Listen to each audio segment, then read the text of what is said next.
ሳዊሮስ ደግሞ በጣም ወዳቸው አባት ናቸው እና እሳቸው ነው ክህነት የሰጡኝ። ኢየሱስን ሰው ይዞ ኦርቶዶክስ ቢሆን የዘላለም ሕይወት ያገኛል። ማርያም ሞታለች መቃብሯን አይቼ ነው የመጣሁት ተነስታለች አትበል አይነት ነገር ተናግረውኝ ያውቃሉ። አንዳንድ ቤተ እምነቶች ፈርሰው ነው መሰራት ያለባቸው። ፓስተር በድፍረት ሲሰብክ ያልሰማሁትን ስብከት አቡነ ገብርኤል በድፍረት አዳኝነቱን ሲናገሩ በቃ ልቤ ሐሴት አደረገ። አሁን በቤተ ክርስቲያን እየሄዱ ፓስተር ነበርኩ እንዲነበርኩ የሚሉበትም ነገር እኔ ለመመለስ ዝግጁ ነኝ። ቸርች ወደ ዓለም ስላልሄደች ዓለም ወደ ቸርች እየመጣች እንደሆነ ምን በላው እኮ የማርያምም ስጋ ነው የሚል ድፍረት የተሞላ ኃይለኛ ቀልድ አሉ። ለነዚህ ሰዎች መልስ ሲሰጡ ወይም ደግሞ ሲወገዙ አታይ። የተመለሱ ሰዎች አዋዝን ብናነሳ ሄደውስ ምን አሉ ስንል ባይተዋርነት ተሰማ ብቸኝነት የሚል ነገር የተለያዩ ቦታዎች ሳስተምር ለመናፍቃን ምላስ ብዬ ነበር ማሰብ። ታድሶ ስንመጣ እዛ ብቻ አይደለም እዚህም ታድሶ ያስፈልጋል የሚል እምነት ነው ያለኝ። ስዕላት ሳይሞቱ በህይወት ቸርች ላይ ተለጥፈው ያለ። አንተ ምርጫህን ወደ ወንጌላዊ ያነርከው የተለየ ምክንያት አለ? በታድሶ ያልቆየህ ኪዳነ ምሕረት የሚባለው ላይ በሊቀ ዲቁና ሆኜ ነው ሳገለግል ብዙ የቆየው። ደቂቀ እስጢፋኖስ የሚለውን መጽሐፍ ካነበብ ነው እዛ ላይ ብዙ እውነትን የሚገልጡ ሰዎች ተሰደዋል። እውነቱ ግን እስከዛሬም አለ። 100 ኪሎ ተሸክሞ ደክሞት የቱ ጋር ልጣለው አይነት ኢየሱስ ጌታ ነው የሚል ነዛ ቤተ መቅደስ አካባቢ ኢየሱስ ሲባል የሚከፋው ምንድነው ዓላማው የሚል ጥያቄ ተፈጠረብኝ። በጳጳስ ደረጃ የተሰሩ ስራዎች ካሉ እንዲሁም ደግሞ በአባቶች ደረጃ የተሰሩ ስራዎች ካሉ ይሄንን እውነት ለመቀበል አስቸጋሪ የሚሆነው ነገር ለምንድን ነው? ኢየሱስ ይማልዳል ማለት ነው ብዬ ሳጠና የቤተ ክርስቲያኒቷ መጻሕፍቶች ላይ ለምሳሌ አንቀጸ ብርሃን የሚለው ላይ ወኮነ አራቄ ለሐዲስ ኪዳን በወይዘ ደሙ ቅዱስ እያለ የሚቀጥል መጽሐፍ አለ። ታምረ ኢየሱስ ነው ትክክል እንዳትል አዋልድ ነው ትባላለ፣ ልጅ ማለት ነው። ስለዚህ እነዚህ አባቶች እየገለጡ ያሉት እውነት የበራላቸው ኤቪደንስ ያለው ትሩዝ ነው። በፓትርያርክ ደረጃ ይሄ ሀሳብ መነሳቱ ይህቺ ቤተክርስቲያን እድል እንዳላት ያሳያል። ቤተክርስቲያኒቱ ለእኔ ባለውለታ ነች፣ አስተምራኛለች። የእኔ ጉዳይ ኢየሱስ እንጂ ሃይማኖት አይደለም። ሰላም ጤና ይስጥልን የፕሮግራማችን ተከታታዮች፣ ዘወትር በየሳምንቱ አርብ ምሽት በኢትዮጵያ ሰዓት አቆጣጠር ምሽት 2 ሰዓት ላይ በኤክሌሲያ ሚዲያ የሚተላለፍላችሁ ክያሾ የተሰኘው ፕሮግራማችን ጀምሯል። ያለፉ ፕሮግራሞቻችንን ተከታትላችሁ ስክሪን ላይ ባለው አድራሻ በኮሜንት መስጫውም ሀሳባችሁን ምክራችሁን ስላካፈላችሁ እጅግ አድርጌ አመሰግናለሁ። የዚህኛውንም ክፍለ ጊዜ ተከታትላችሁ የሚሰማችሁን ሀሳብ በልባችሁ ያለውን ነገር በኮሜንት መስጫው ላይ እንዲሁም ስክሪን ላይ ባለው አድራሻ አግኝታችሁ እንድታካፍሉን አድራ ማለት እፈልጋለሁ። ዘወትር እንግዲህ ይህን ፕሮግራም ስትከታተሉ እንደምታደርጉት ስለ ጌታ ስለ ኢየሱስ ክርስቶስ በልባችሁ ያለ ሀሳብ ጥቅስ ሊሆን ይችላል፣ ምክር ሊሆን ይችላል ካለ እሱን ፕሪሚየሩ በሚከታተሉበት ሰዓት ወይም ይህ ፕሮግራም በደረሳችሁ በየትኛውም ሰዓት በኮሜንት መስጫው ላይ ያጻፋችሁ ሀሳባችሁን ያካፈላችሁ ብትከታተሉን አደራ ማለት እፈልጋለሁ። ዛሬ እንግዳ አድርጌ ጋብዝኩላችሁ በተለይ ቀደም ባሉ ዓመታት በኢትዮጵያ ኦርቶዶክስ ተዋሕዶ ቤተክርስቲያን ውስጥ በድቁና በማስተማር የሚታወቅ የተወደደ አገልጋይ ነበር። አሁን ደግሞ ከ2008 በኋላ ደግሞ በጌታ በኢየሱስ ክርስቶስ በማመን በወንጌላውያን ቤተክርስቲያን ውስጥ በመጋቢነት እያገለገለ ነው። በጎዳና አገልግሎት፣ በወህኒ ቤት የወንጌል አገልግሎት እናውቀዋለን። መጋቢ ዮርዳኖስ ንጉሴ ይባላል። ስለ ሕይወቱ ስለ አገልግሎቱ አንዳንድ ነገሮች ከኔ ጋር እያነሳን ቆይታ እናደርጋለን። እንደምትባረኩበት እንደምትጠቀሙ ተስፋ አደርጋለሁ። አብራችሁን ቆዩ።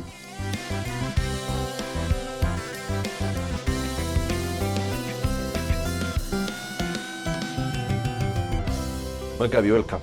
ቴንክ ዩ። እንደስ ብሎኛል ዛሬ እንግዲህ ስለሆነ በተለይ ከቤተክርስቲያን ከታድሶ ከሚሰሩ በተለይ እኛም ያደግንበት ስለሆነ ይመስለኛል እንግዶች የሆናችሁ ስትመጡ ደስ ይለኛል። ወደ ኋላ በደንብ ስለምትስቡኝ ማለት ነውና ቆንጆ ቆይታ እናደርጋለን ብዬ አስባለሁ። ትውልድ አዲስ አበባ ነበር መጋቢ? አዎ፣ ማለት የተወለድኩት አውቶቢስ ተራ ነው። ከተወለድኩ በኋላ በ6-7 ዓመቴ ወታደር ስለነበረ አባቴ ወደ ይጓዙ ነበረ ወደ ነጌሌ። እዛ ነው ያደግኩት። ትምህርት የጨረስኩት እዛ ነው። ወደ ሐዋሳ ደግሞ ገባሁ፣ ዩኒቨርሲቲ እዛ ጨረስኩ። በዛ ውስጥ ደግሞ የቆሎ ትምህርት ቤት ያሳለፍኩበት መንገድ ነበር። ያ ነው። ብዙ ነገሮች እንጫወታለን በቤተ ክርስቲያን አገልግሎትን ቆይታና ከተማ የተወለደ ልጅ ነጌሌም ራሱን ችሎ ከተማ ነው። እንደገና ሐዋሳም የነበርክባቸው አካባቢዎች መጠናቸው ይለያይ እንጂ የከተማ ስሜት ያላቸው ናቸውና ከተማ አካባቢ ያለ ሰው ወደ አብነት ትምህርት ቤት ወይ ቆሎ ተማሪ ይሆናል ብሎ ለማሰብ የሚቻል አይመስለኝም። ዝም ብዬ የኔ ሀሳብ ነው። ምክንያቱም ቅርብ አይደለም ለእንደዚህ በቤተ ክርስቲያን አገልግሎት ሊሆን ይችላል። ግን ገዳም መሄድ ገዳም መግባት የተለመደ ነገር ሊሆን ይችላል። ግን ወደ አብነት ትምህርት ቤት ሄዶ ቆሎ ተማሪ የሚለው ሀሳብ እንዴት መጣል? የአብነት ትምህርት ቤቶች አሉ ከተማ ላይ ማለት ነው። አሁን ቤተ ክርስቲያኒቱ የአብነት ትምህርት ቤት በሚል የተከፈቱ አሉ። አሁን ነጌሌ ላይ ስንሄድ ሰዎች ይሄ ሙሉ ጊዜ ሰጥተው እዛ የሚማሩበት ሂደት አለ። እኔ ወደዛ ከመግባቴ በፊት የአስኳላ ትምህርት ወይም ደግሞ ይሄ ትምህርት አለ ሴኩላሩን ትምህርት ከመግባቴ በፊት በልጅነት የገባሁት ወደ ቆሎ ትምህርት ቤት ነው። እሱንም የኔታ ገብረ ጻድቅ የሚባሉ ደብር እዛ ቤታቸው እየኖርኩ ነው የተማርኩት ወደ 4 ዓመት ያህል እሳቸው ቤት። ቀጥሎ ደግሞ መርጌታ ሀሩይ መንግስቱ የሚባሉ አባት ጋር እንደገና ደግሞ የመማር ሂደት አግኝቼ ነው ከተማ በየከተማው ላይ አሁን አብነት ትምህርት ቤቶች አሉ እና ያ በዛ ሂደት ውስጥ የመግባት እድል አገኘው። በዛ ሂደት ነው ትምህርቱን የወሰድኩት። ለምሳሌ ይለያያል አንዳንድ ጊዜ አሁን ከተማኛም ስናገኘው ወይም ወደ ሰሜን በተለይ ብዙ ጊዜ ስለመላለስ ስለነበር የማገኛቸው ተማሪዎች አሉ እና ፍላጎታቸው ወይ የምግብ ይሆናል ሌላውን ነገር ከሌሎች ሰዎች ጠይቀው የሚያድሩ ማለት ነው። ራሱ እንደውም አጠያይቅም አለው መሰለኝ በእንተ ስማ ለማርያም የተባለ ነው የሚኖረው እና ያ እድል ነበረ አንተ ወይስ የየከተማዎቹ አካባቢ ያለው ለየት? አዎ እኔ ምንድነው እድል ያገኘሁት አስተማሪው ያ ቆሎ ትምህርት ቤት የሚያስተምሩት አባት መርጌታው የኔታ ገብረ ጻድቅ ይባላሉ። እሳቸው በቃ ወደዱኝ ይሁን እሳቸው ቤት ገብቶ እየተማርኩ እሳቸው እንደ ልጅ የማየት ነገር ነበር። እሳቸው ጋር እየተማርኩ ነው። ስፔሻሊ ወደ ሰሜን ያለው ምንድነው በእንተ ስማ ለማርያም እያሉ ኮፌዳ ይዘው እየለመኑ ከቤታቸው ተሰደው ወጥተው በቃ ትምህርታቸውን ፎከስ አድርገው የዜማ ትምህርት፣ የመጻሕፍት ትምህርት፣ የቅኔ ትምህርት የተለያዩ ዘርፎች አሉ። እሱን ተምረው ሲጨርሱ ከዛ በኋላ የክህነት ስርዓት ውስጥ ገብተው ወደ አገልግሎት ገብተው የሚሄዱበት አጋጣሚ አለ። ትክክል ነው አብይ ያነሳው። መሀል ከተማዎች ላይም አልፎ አልፎ አለ። ግን ምንድነው እኔ አሁን እየሆነ ያለው ምንድነው የአብነት ትምህርት ቤቶች እየተከፈቱ ስለነበረ በዛ ትምህርት ቤት ውስጥ ነው ገብቼ የመማር እድል ያገኘሁት። ስፔሻሊ በሳቸው ስር መሆኔ ደግሞ ሞር እንደ ቤተሰብም ሆነው በደንብ የተማርኩበት በ14 ዓመቴም ዲቁና የወሰድኩበት ሂደት ነበር።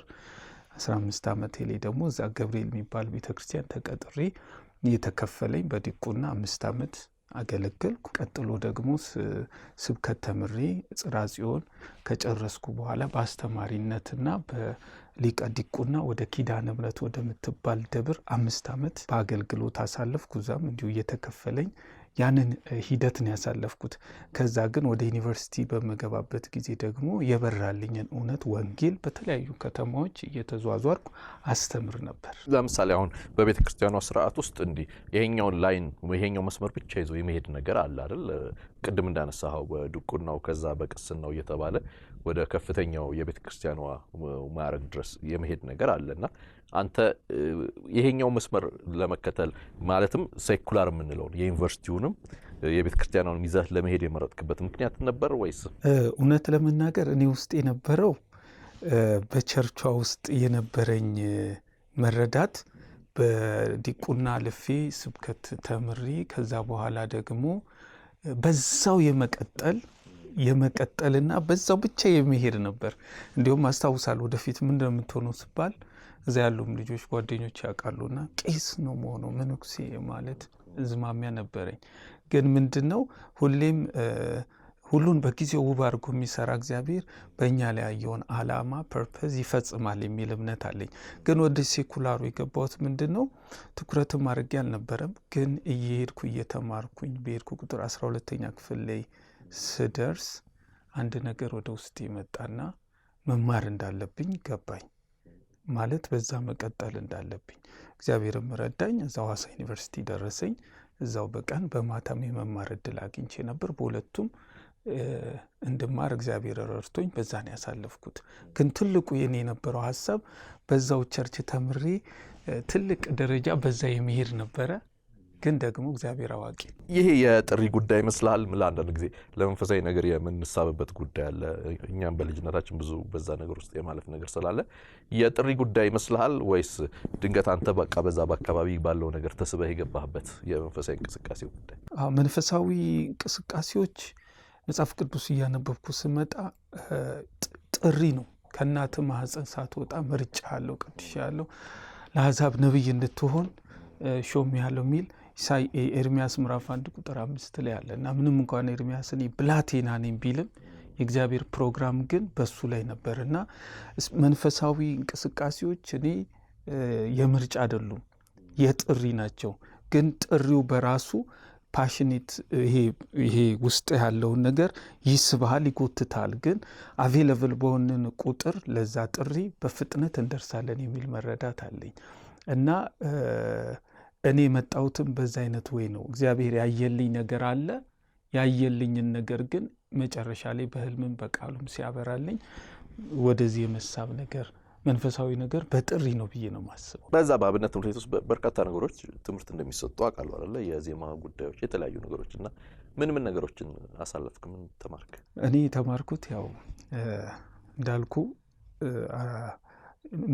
መርጌታ ህሩይ መንግስቱ የሚባሉ አሉ ከጠበብት ጋር እኔ የተማርኩት፣ እንዲሁም ደግሞ የኔታ ገብረ ጻድቅ የሚባሉ ጋር ተምር ያለው ስማር ያገኘሁት ምንድነው ያው አንድ ሰው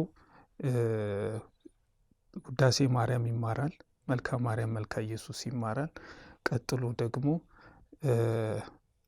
የዜማ ትምህርት አለ፣ ቅዳሴ፣ የመጻሕፍት ሰዓታት ተምር ያለው። በእነዚህ ህይወት ውስጥ አልፌ ከዛ በኋላ የዲቁና ወሰድኩ። በዲቁና ከወሰድኩ በኋላ ደግሞ እዛው ደብር ላይ የመቀደስ የተለያዩ ቦታዎች ሳገለግል ሰዎች የላኩልኝ ፎቶ ነበርና እሱም ፕሪንት አድርጌ እንዲሁም የተወሰነ ስላለ እልክልሃለሁ እና ምንድነው የተለያዩ ቦታዎች ላይ በዲቁና ሞራ አንድ ዲያቆን እንዲሁም ኪዳነ ምሕረት የሚባለው ላይ በሊቀ ዲቁና ሆኜ ነው ሳገለግል ብዙ የቆየሁትና በዛ ሂደት ነው ያሳለፍኩት። ያ ፎቶዎችን እያየሁ ነበር ከተለያዩ ሰዎች ጋር የተነሳቸውን ፎቶዎች በቤተ ክርስቲያን ስርዓቶች ውስጥ ስርዓቶች ሲካሄዱ አብራ ስትካፈል የነበሩ ፎቶዎችን እያየሁ ነበር። ግን ቅዳም አንተ ለምሳሌ አንስተልኛል በድቁና ያለፍክበትን ነገርና ድቁና የሰጠሁም ሰው አሁን በተለይ አነጋጋሪም ከሚባሉ አባቶች መካከል አንዱ ናቸው አይደል? አዎ፣ አቡነ ሳዊሮስ ናቸው የሰጡኝ። አቡነ ሳዊሮስ ደግሞ ያው በጣም ወዳቸው አባት ናቸው። በጊዜው በጣም ብዙ ነገር በቅርበት እንትን ይሉ ነበር። ሰው አያርቁም፣ ሰውን ሀሳብ የሚጋፉ አይደሉም። በጣም ነው የምወዳቸው ባሉበት ቦታ ላይ እና እሳቸውን የክህነት የሰጡኝ ከእሳቸውም ጋር እንዲሁም አንድ ቦታ ላይ አብረን ፎቶ ነበረን እና በጣም እንደዛ ነው። ለምሳሌ እንደ መምህር በጋሻው እንደ ያሬድ እናንተ አካባቢ አብራችሁ ያላችሁ ሰዎችን አግኝቼ ማውራት ብዙ ጊዜ እድሎች አሉኝ እና አንዳንዴ ስንጫወት አንድ ወቅት የነበሩ ኮንፈረንሶች ይሄ እኛ ኮንፈረንስ እና ጉባኤዎች በተለያዩ ቦታ ላይ በተለይ ወደ ደቡብ አካባቢ እነ መምህር በጋሻው እየሄዱ ያስተምሯቸው የነበሩ ወንጌል ላይ ትኩረት ያደረጉ ወንጌል ቀመስ የሆኑ በጣም ትልልቅ እንቅስቃሴ የነበሩባቸው አካባቢዎች ከነዛ ጀርባ እሳቸው ይጋብዙን እንደነበር የሚሉ ሀሳቦችን ያነሱልኝ ነበር። ፍቃደኛ እንደነበሩ እንድንንቀሳቀስ እንድንሄድ የሚሉ ነገሮች ያነሱ ነበርና አንተ ይሄንን ታይ ነበር? እስቲ ጥቂት ስለሳቸው። እኔ አቡነ ሳዊሮስ በቅርበት የተወሰነ እዛ በነበርኩ ጊዜ አያቸው ነበርና እኔ ትምህርት እንድማር የወንጌል ትምህርት እንድማር ራሱ ያደረጉኝ የላኩኝ ደብዳቤ ጽፎ የላኩኝ እሳቸው ናቸው። ጽራ ሲሆንና ምን አይነት ሰው ናቸው ስረዳ የተለያየን ሀሳብ የመቀበል ሀሳብ አላቸው ካሉ ሰዎች እኔ የተረዳሁት እንትን ዝግ አይደሉም። ወንጌል እንዲሰበክ ይፈልጋሉ። ወንጌል የሚሰብክ ሰው ይወዳሉ። እሳቸው ወንጌል ይሰብካሉ። በጣም የሚቀድሱ ትልቅ አባት ናቸው።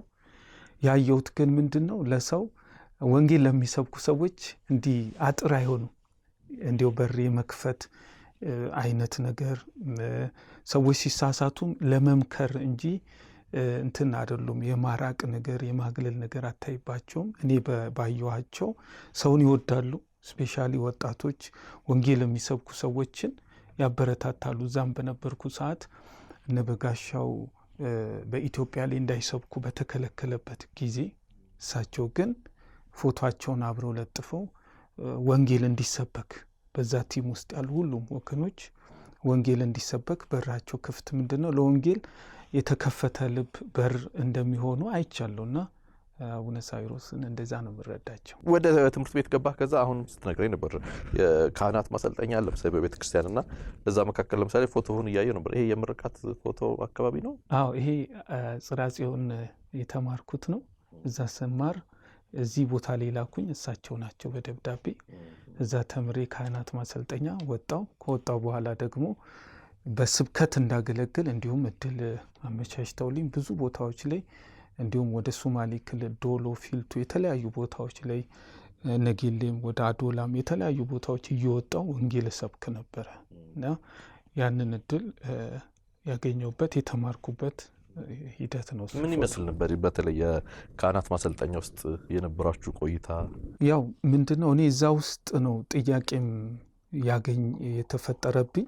ቀጥሎም ደግሞ ትምህርቱ ጥሩ ነው ማለት ሰው መጽሐፍ ቅዱስ ባወቀ ቁጥር ህይወቱ ይለወጣል የሚል እምነት አለኝ። ምክንያቱም ከሚሰጡት ኮርሶች እሱ መካከል አንዱ ነገረ ክርስቶስ ነውና እዛ ስንማር አንድ ያገኘሁት ነገር አለ። የክርስቶስን ታላቅነት የሚናገር አለ። እዛው ክፍል ላይ ደግሞ አማላጅነቱን የሚናገር ቦታ አለ። ሮሜ 8:34 ላይ አማላጅ እንደሆነ ይናገራል እና ስማር ምን ውስጥ የገባ እዛው ታይም ላይ የመናፍቃን ምላሽ የመስጠት እና ይሄ የመናፍቃን ምላሽ ምለው በዛ ቤት አስተምሮ ነው እና የመናፍቃን ለመመለስ የሚያደርግ ትምህርት የመዘጋጀት መናፍቃንን የማምጣት አይነት ነው ውስጥ የነበረው ረሃብ ማለት ነው። ስለዚህ በዛ ሂደት ውስጥ ሆኜ መጽሐፍቶችን መረምር ነበር እና ግን እዛ ውስጥ አንድ ቃል እንዲሁም የተለያዩ ቦታዎች ሳስተምር ለመናፍቃን ምላስ ብዬ ነበር ማሰው። ለካ መናፍቅ ማለት ክርስቶስ ኢየሱስን የማይቀበል የማያምን ማለት እንደሆነ ደግሞ ገባኝ። ምክንያቱም ሮሜ 8:34 ላይ በአብ ቀኝ ያለው ስለኛ የሚማልደው ክርስቶስ ኢየሱስ ነው ይላል እና እዚህ ያነበብኩት መጽሐፍ ላይ ደግሞ ምን ይላል 80 ላይ ስለኛ የሚፈርድ የሚል ነገር ተቀይሯልና ጥያቄ ፈጠረብኝ። ምን አይነት ጥያቄ ካልከኝ ኦሪጂናሉ መጽሐፍ ምን ይላል ወደሚል ነገር መጣሁ።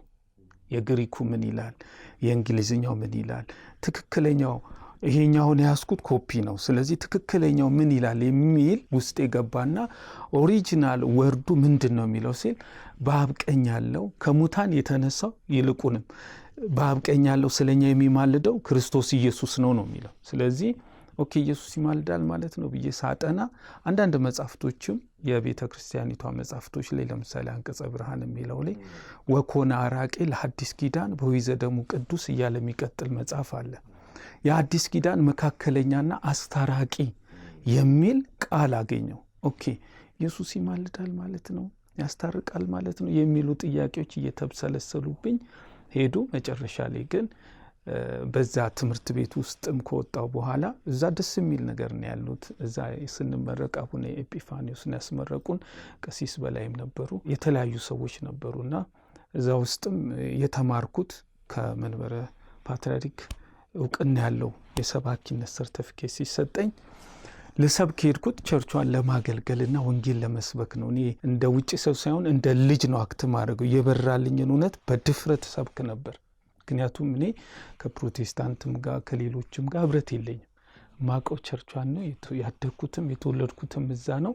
ሳነብ ያስታርቃል ሚል ካየው ሄጄ ያስታርቃል፣ ያማልዳል ሚል ካየው አይነት ነገር ነበር። ያም ነገር መጨረሻ ላይ እኔ እንትን እንድል አደረገኝ። አንዳንድ ጊዜ ለምሳሌ ከእናንተም ጋር ስንጫወት ከሌሎችም ሰዎች ጋር ስናነሳ በቤተ ክርስቲያን የዳበረ የተደራጀ አስተምሮች እንዳሉ እናውቃለን። በተለይ ክርስቶስን ማዕከል ያደረገው አንተም ያነሳው ለምሳሌ ክርስቶሎጂን ስታነሳልኝ ነበርና ነገረ ክርስቶስ ላይ በጣም የዳበረ ትምህርት እንዳለ በቤተ ክርስቲያን ይታወቃል።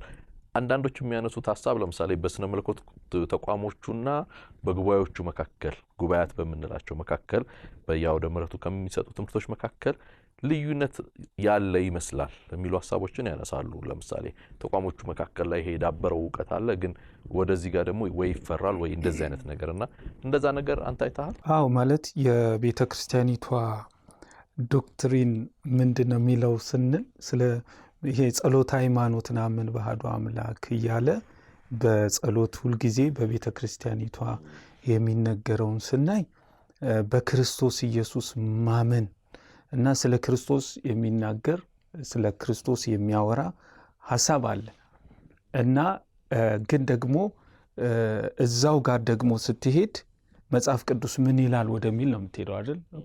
ለምሳሌ ሮሜ 10 ቁጥር 9 ላይ እንዲህ የሚል ቃል አለ።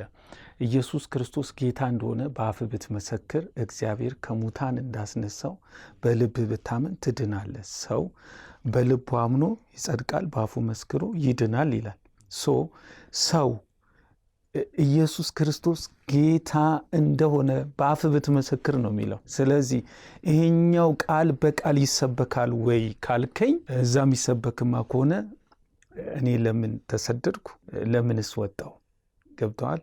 ዛሬ እሱ የሚሰበክ ከሆነ እኔ ለመመለስ ዝግጁ ነኝ። ለምን? የእኔ ጉዳይ ኢየሱስ እንጂ ሃይማኖት አይደለም።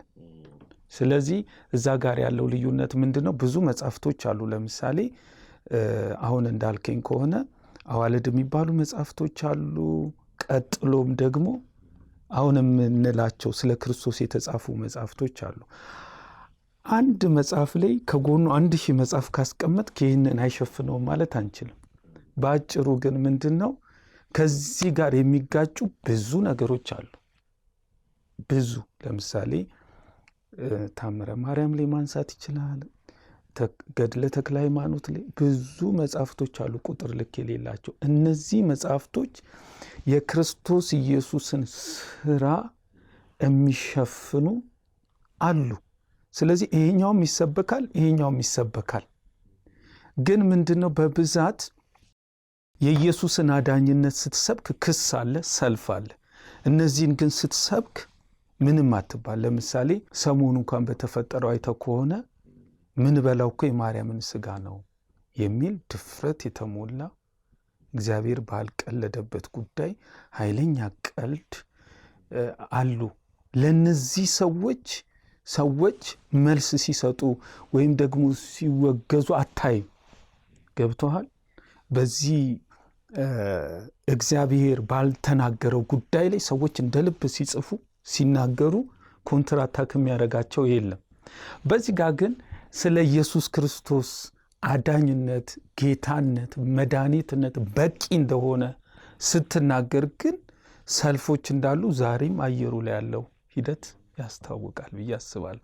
እዚህ የለም ማለት ሳይሆን ምችለው ምንድን ነው ካለ የግድ እኮ ምንድን ነው የሚለው ሮሜ ቅድም የጠቀስኩት ጥቅስ ላይ ኢየሱስ ጌታ እንደሆነ በአፍህ ብትመሰክር ነው የሚለው።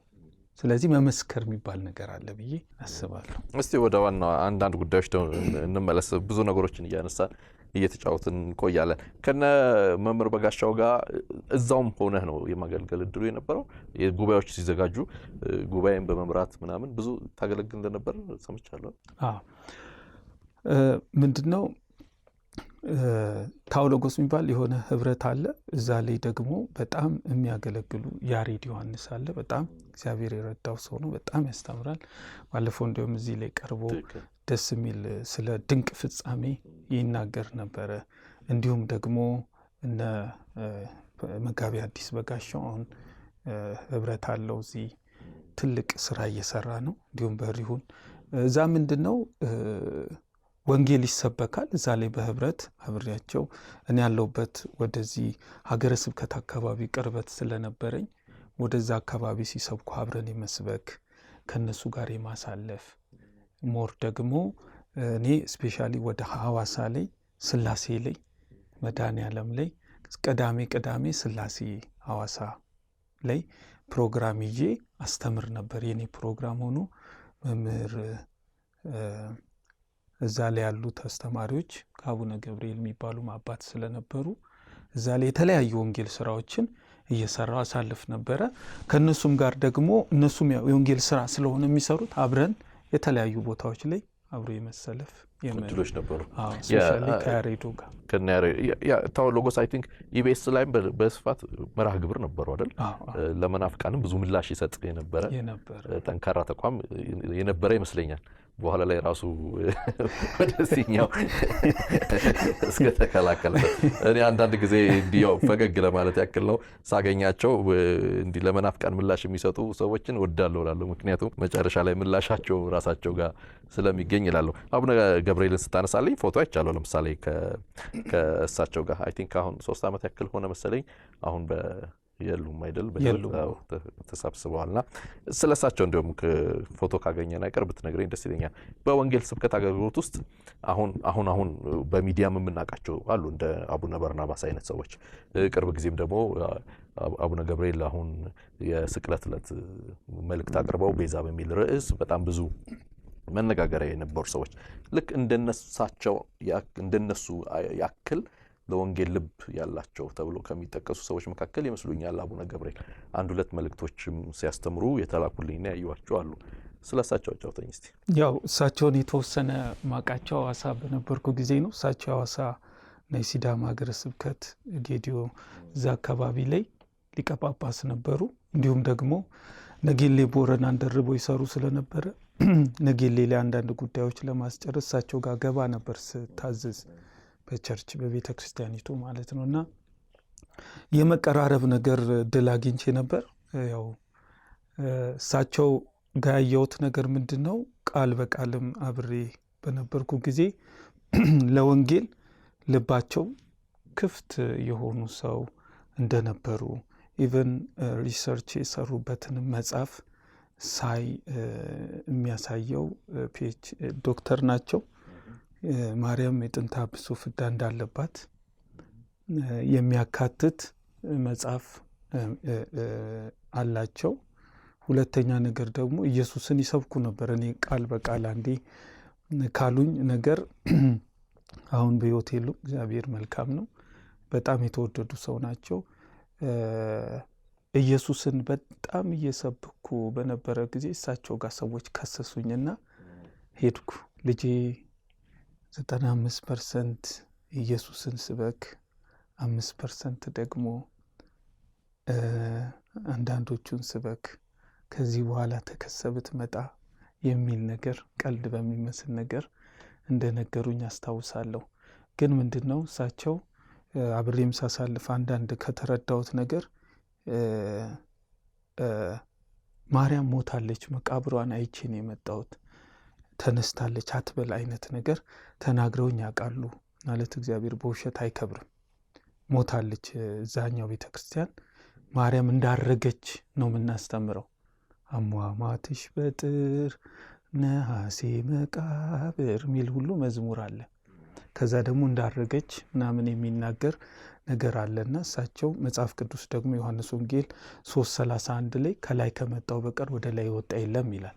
እና ቸርቿ ላይ አንዳንድ ጥያቄዎች ይኖራሉ ስናስተምር፣ ይሄ ነገር እንዴት ነው ማርያም እኮ አርጋለች ይላል አባታችን። ስላይ እንደዚህ የሚባል ነገር የለም ያሉኝን ነገር አረሳውም። እና ወንጌልን የሚሰብኩ ሰዎች ብዙ አያርቁም። እሳቸውም የሆነ የተረዱት ነገር አለና እንደዛ ነው ስለሳቸው ማቀውና ይሄ የት ነው ገብርኤል የሚባል ቤተክርስቲያን ለምረቃ መተው እዛ ቦታ ላይ አብረን ሆነን አንዳንድ ጉዳይ ያወራን ነበር ከሳቸው ጋር። ግን አሁን ለምሳሌ የሳቸውን የመመረቂያ ጽሁፍ አንስተልኛል ለዶክትሬታቸው የሰሩትን ጽሁፍና እሳቸውም ለምሳሌ ከዚህ ቀደም መምህር ሜሎስ መጥቶ እዚህ ስንጫወት ያነሳልኝ ነገር አለ። የብፁዕ አቡነ ጳውሎስ እሳቸውም የመመረቂያ ጽሁፋቸው ላይ ተመሳሳይ ሀሳብ ጥንተ አብሶን በተመለከተ ያቀረቡት ጽሁፍ እንዳለ እና በጳጳስ ደረጃ ማለት የተሰሩ ስራዎች ካሉ እንዲሁም ደግሞ በአባቶች ደረጃ የተሰሩ ስራዎች ካሉ ይሄንን እውነት ለመቀበል አስቸጋሪ የሚሆነው ነገር ለምንድን ነው? እግዚአብሔር በስራ ላይ ነው ማለት ምንድን ነው? ወንጌል ኃይል አለው። የሆነ ሚሸፈን ምናምን አይደለም። እኔ ከታዘዝኩ እግዚአብሔር በእኔ ይሰራል። እኔ ካልታዘዝኩ ደግሞ እግዚአብሔር ሰው አለው።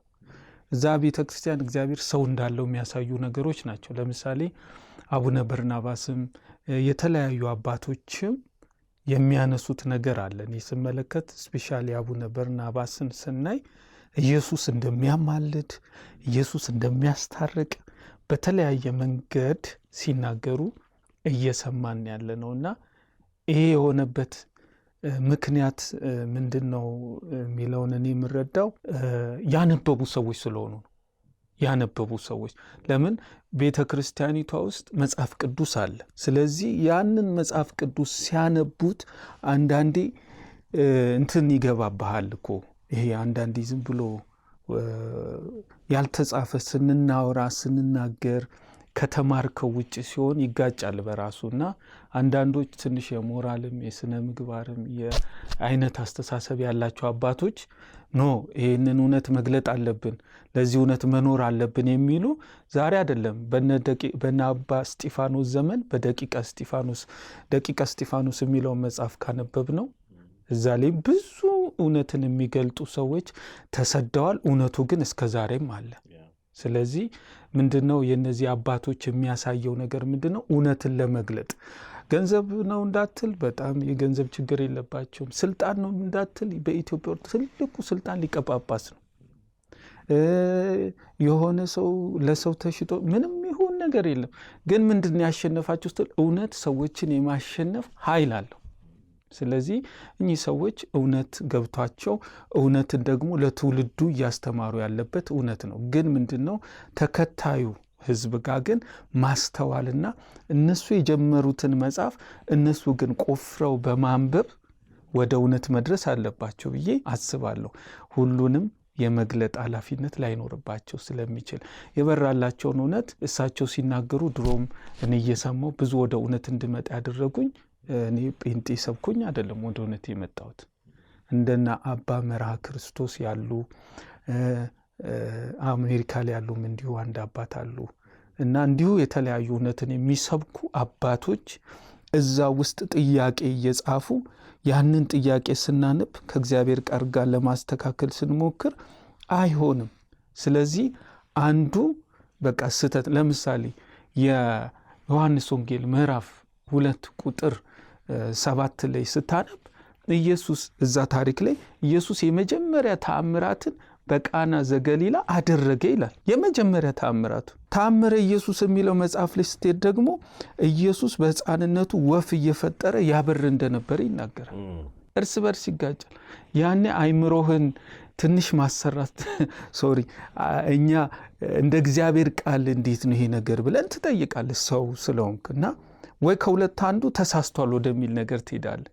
ስለዚህ አይ ተአምረ ኢየሱስ ነው ትክክል እንዳትል አዋልድ ነው ትባላለህ። ልጅ ማለት ነው በቤተ ክርስቲያኒቷ። ስለዚህ እውነተኛው ትልቁ መጽሐፍ ደግሞ የእግዚአብሔር ቃል ነው። ስለዚህ እነዚህ አባቶች እየገለጡ ያሉት እውነት የበራላቸው ኤቪደንስ ያለው ትሩዝ ነው። መጽሐፍትን አስመልክቶ ቅድም ነግረኸኛል። ለምሳሌ ትምህርቱ ቢኖርም መጽሐፍ እዚህ ከደረደርከው ያኛውን የመሸፈን ነገር ይኖረዋል የሚል ሀሳብ አንስተልኛል። ቅርብ ጊዜ ብፁዕ አቡነ ማትያስም የተናገሩትን ንግግር አሁን የኒቂያ ጉባኤ ቅርብ ጊዜ ተዘጋጅቶ ነበር በቤተ ክርስቲያን በአቡነ ገብርኤል ምክንያት የተሰባሰበ ጉባኤ።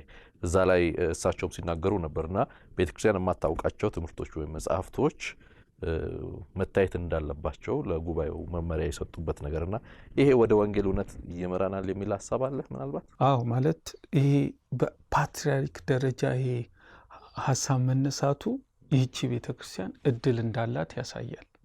ለምን እዛ ውስጥ ብዙ መጽሐፍቶች አሉ። ብዙ ለምሳሌ ገድለ ተክለ ሃይማኖት ምዕራፍ 54 ከቁጥር 15 ጀምሮ ስታነብ ተክለ ሃይማኖት በሆነ በሽታ ማለት ወርዱን ለመጠቀም ስለሚከብደኝ ብዙ ትልልቅ ሰዎች ሚዲያ ብዙ ይዞት የነበረ ሐሳብ ነው። ቀጥለሽ እና በሆነ ፈሳሽ ባለው አይነት በሽታ እንደሚሞቱ ይናገራል። ከተናገረ በኋላ ይህም ደግሞ ፈሳሹ ማለት ነውና ልክ እንደ ክርስቶስ ደም እንደ ሌሎች ደግሞ ቅዱሳን ሆኖ እንደሚቆጠር ይናገራል አይታል። እና ያ የሚያሳየው ምንድን ነው? ወረድ ሲል ደግሞ ልክ በእንደዚህ አይነት ፈሳሽ በሽታ ታመው የሞቱ እዛ የተቀበሩ ሰዎች ደግሞ እነሱ ብቻ ሳይሆን ሌሎችንም ይዘው ገነት እንደሚገቡ እንደሚድኑ ይናገራል። እና ይሄ እንዲህ አይነት መጽሐፍቶች የሚያሳዩት አብይ ምን መሰለ? ይሄ ገላትያ 2:21 ላይ የእግዚአብሔርን ጸጋ አልጥልም፣ ጽድቅስ በሕግ በኩል በስራ ከሆነ እንኪያስ ክርስቶስ በከንቱ ሞተ ከሚለው ጋር ይጋጫል። ስለዚህ እንደዚህ አይነት መጽሐፍቶች ያሉበት ሂደት ነው ያለው እዛ ውስጥ። እኔ አሁን አንዱን አነሳውልህ እንጂ አሁን የኢየሱስ ክርስቶስ ደምና የኚህ ሰውዬ ታሪክ ከክርስቶስ ደም ጋር እኩል ሆኖ የሚያስወርስ ከሆነ ክርስቶስን ስራ ከንቱ የሚያደርግ እዛ ቦታ ሄዶ የተቀበረ በራሱ ደግሞ ብሎ የሚናገር ነገር አለ። ይሄ ማንም አይምሮ ያለው ሰው ገብተዋል ሊመረምረው የሚችል መጽሐፍ ነው። ስለዚህ ምንድን ነው ኢየሱስ ክርስቶስና ይሄ ኮምፔር የሚሆን አይደለም። ለመናገር የራሱ እግዚአብሔር ምሕረት ያርግልኝ። ምክንያቱም ሰው ተሳሳተ ብዬ እኔ መሳሳት የለብኝም። ግን ምንድነው እዛ ላይ ብዙ ነገሮች አሉ። ለምሳሌ ታምረ ማርያም የሚለው መጽሐፍ ላይ ከመጽሐፍቶቹ ጀርባ ኪዳን አለ። ኪዳን አሁን አዲስ ኪዳን በኢየሱስ ደም ነው የተመሰረተው አይደለ? ለምሳሌ ታምረ ማርያም ላይ በላይ ሰብ ስለሚባል ሰው ይናገራል። 72 ሰው ስለበላ ቅርጥፍ አድርጎ ስለበላ ሰው ይናገራል። ይህ ሰው የሆነ ለማኝ መጥቶ ስለ እግዚአብሔር ስጠኝ ሲለው ዝም ነው ያለው። ስለ መድኃኔዓለም ሲለው ዝም ነው ያለው። መጨረሻ ላይ ግን ስለ መብርሃን ሲለው ቺማ ብሎ መጨረሻ ላይ ትንሽዬ ውሃ ጠብ አደረገለት ይልና ይህ ሰው በእግዚአብሔር ዙፋን ፊት ልክ ይሄ እንትን ሲል ማርያም መታ በጥላዋ እንትን ስታርፍበት ጥላዋ መዘነና በላይ ሰብ ገነት ገባ። ገና ፍርድ እኮ አልተካሄደም። ገብተዋል። እና እንዲህ አይነት መጽሐፍቶች አሉ በጣም የሚከብዱ በጣም የሚከብዱ። እኛ ትንሹን አነሳ ነው እንጂ ስለዚህ እንደዚህ አይነት መጽሐፍቶች ይመርመሩ የሚል ሀሳብ ከቅዱስ ፓትርያርክ ወይም ደግሞ እዛ ካሉ ሰዎች ከተነሱ እርግጠኛ ነኝ የሆነ ሪፎርሜሽን ይኖራል። ምክንያቱም ሰው ትክክል ነው ብሎ የያዘውን ለዘመናት የተከተለው ነገር መመርመርና ወደ እግዚአብሔር ቃል የመምጣት ነገር ይኖረዋል። ያኔ ሰው ከእግዚአብሔር ጋር ይስማማል። ከእግዚአብሔር ጋር ሲስማማ ደግሞ ሰላምን ያተርፋል፣ በሕይወቱ ብዙ ነገር ያገኛል የሚል እምነት አለኝ። ይህም በመስማቴ ለኔ ትልቅ ምስራች ነው።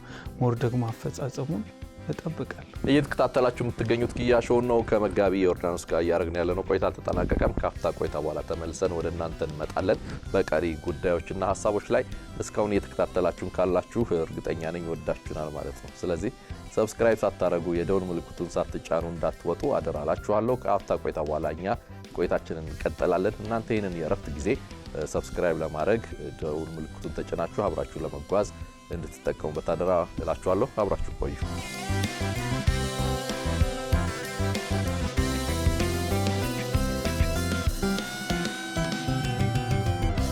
ይሄ የእናንተ በወንጌል ሕይወት ውስጥ የመካፈል ነገር ወይም በዚህ ጉዞ ውስጥ የመሄድ ነገር ምናልባት ይሄ 2000 አካባቢ ጀምሮ የጀመረው ለምሳሌ እንደ በጋሽ በዝማሬው በተለያየ በጉባኤቶች ይደረግ የነበረው እንቅስቃሴ የዛ ወላፈን ያገኛችሁ ወይስ የእናንተ ድንገት እግዚአብሔር ብርሃን ገልጦላችሁ በምንለው መንገድ? አዎ እዛ ቦታ ላይ ከኛ በፊትም ብዙዎች ለዚህ እውነት ሞተዋል እኮ። እነ እስጢፋኖስ ተከታዮቻቸው ደቂቀ እስጢፋኖስ በጉንዳ ጉንዴ ቦታ ላይ የተጀመረ እሳት ነበር።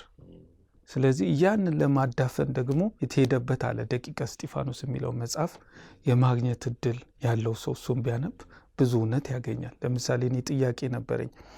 ደቂቀ እስጢፋኖስ የሚባለው ሰው ታቦት አለው፣ የገደለው ደግሞ ዘርዓ ያዕቆብ ነው። ዘርዓ ያዕቆብም እንዲሁ ታቦት አለው። ስለዚህ ምንድን ነው እዛ ጋር ማለት ምንድን ነው? ቤተ ክርስቲያን አላቸው ሁለቱ። እዚህም ጋር የትኛው ነው ታዲያ ማለት ትክክለኛ የትኛው ነው? እዛ ላይ ማንበብ እንችላለን። ደቂቀ እስጢፋኖስ የሚለውን መጽሐፍ በፕሮፌሰር ጌታቸው ኃይሌ ይመስለኝ የተተረጎመ፣ ፕሮፌሰር መስፍን ወልደ ማርያም ኮሜንት ያደረጉበት አለ። እና ምንድነው ልል የምችለው አብዬ እዛ 2000 ዓመተ ምህረት ላይ የተነሳው ነገር ነበር ከ99 ጀምሮ በጣም ወንድሞች እግዚአብሔር ይባርካቸው እነ መጋቢ አዲስ በጋሻው ነበር ይሁን እነ ሰላማ እነ ደግሞ እነ ዘርፌም የተለያዩ ወንድሞች እህቶች ዲያቆን ትዝታው በጣም በድፍረት ወንጌል የሚሰብኩ የተለያዩ ወንድሞች ነበሩና ይሄ የሆነበት ምክንያት ምንድነው? አንደኛ እውነት ሲገፋ የመጣ ነገር እነሱ ላይ ወደቀ። ከዛም በኋላ እኛም ደግሞ የተቀበልነውን እውነት ባገኘነው አጋጣሚ የመስበክ ይሄ ሂደት ደግሞ ሰዎች ከጫት ቤት ከጠፉበት ወደ ቤተ ክርስቲያን የመምጣት ነገር ሆነ።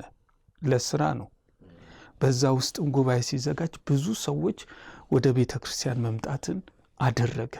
ያ የመጣውን ህዝብ ግን በምንድን ነው የምንይዘው ስትል በወንጌል ነው። ከወንጌል ውጭ የሚያሳርፍ ነገር የለም። ወንጌል የሰበኩ ሰዎች አሁን ውጪ ናቸው ያሉት። ወንጌል ደግሞ ወንጀል አይደለም። ወንጌል ደግሞ የሚያሳርፍ ነው። ወንጌል ምንድነው ስትል አብይ አንተም እንደምታውቀው ሮሜ 1:3 ላይ ወንጌል ስለ ልጁ ነው ይላል። የወንጌል ትርጉም ልጁ ነው። ልጁም ኢየሱስ ነው። ከኢየሱስ ውጪ ቀላቅለን የምንሰብከው ነገር ሁሉ ወንጌል ሊሆን አይችልም። ስለዚህ እዛ ጋር አንቀላቅልም ያሉ ሰዎች ተለይተዋል። ስለ ስሜ ደግሞ በብዙ ሰዎች ዘንድ የተጠላችሁ ትሆናላችሁ ይላል። ስለዚህ ይሄ ራሱ የሚያሳየው አንድ ወንጌል ነው የሚል መረዳት ነው ያለ። ፎቶዎች እያየሁ ነበር። ለምሳሌ በቤተ ክርስቲያን በጣም ዝነኛ ከሆኑ ዘማሪዎች መካከል አንዱ አሸናፊ ገብረ ማርያም ነውና ከሱ ጋር ፎቶ በጋራ እያየው ነበርና ላነሳልህ የምፈልገው ነገር አለ። ለምሳሌ ከእናንተ አካባቢ በወንጌል ድነት ካገኙና ከተወገዙ አገልጋዮች መካከል አንዱ ዘማሪ አሸናፊ ይመስለኛል። አንተ አሁን በደምብ ታጣራልኛለህና ግን አሁን ተመልሶ በቤተ ክርስቲያን ያለው አይደል? እና ይሄን ታሪክ ታውቃለህ? አዎ ዘማሪ አሺ ቄስ ነው። ቄስ አሸናፊ በጣም ወንጌልን የሚያቅሰው ነው እና 2009 ላይ ብዙ ሰዎች ናቸው የወጡት። በቁጥር ማይታወቅ ካሴት ያላቸው ታዋቂ ሰባኪዎች፣ ዘማሪዎች፣ ዲያቆናት፣ መነኩሴ፣ ቄሶች ብዙዎች ነው የወጡት።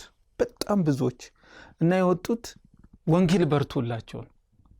ሲወጡ ግን ምንድነው እዚህኛው ጋር ይሄ እንግዳ የሚቀበል የሚያስተምር እንዴት ዋልክ እስኪ እቺን አንብብ ልጸልይልህም የሚል ብዙ የለም እና ብዙ ሰዎች ቤት ነው የቀሩት። እና አንድ ጊዜ ቄስ አሸናፊን ቤት የማግኘት እድል አግኝቼ ነበር እና በጊዜው ምንድነው ቄስ አሸናፊ ያው ተወግዞ እንደነበረ የሚያሳይ ነገር ነበር እና ቤት ነው የተቀመጠው።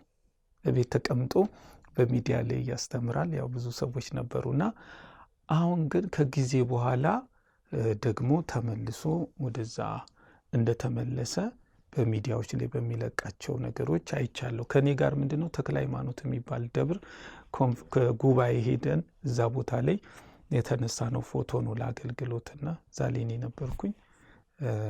በዛ ሂደት ነው ከቀሲስ አሸናፊ ጋርና በዚህ አጋጣሚ ብዙ የተመለሱ ሰዎች አሉ። ለምሳሌ አሁን አንተ ካነሳልኝ ስለመመለስ ባለፈው ዘማሪ ሐዋዝም በሚዲያም በጣም ይሸፍነው የነበረ ሰው ነው አይደል?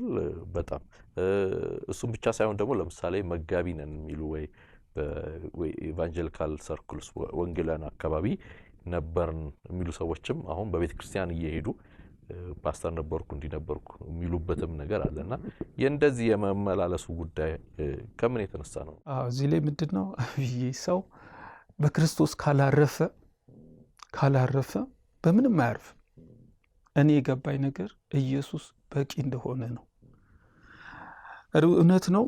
ኢየሱስን በተቀበልን ጊዜ ወደ ጌታ በመጣን ጊዜ አልጋ ባልጋ አይደለም። ግን ኢየሱስ ደግሞ በረሃውን ገነት ያደርጋል። እኔ ብዙ ነገር ውስጥ አልፌያለሁ። ግን ኢየሱስ አይጥልም። የተመለሱ ሰዎች ሐዋዝን ብናነሳ አንዳንድ ወንድሞችን ብናነሳ ሄደውስ ምን አሉ ስንል ባይተዋርነት ተሰማን፣ ብቸኝነት የሚል ነገር ነው። ኦኬ ስለ ስሜ እኮ ነው የሚለው አይደለ ቃሉ ራሱ።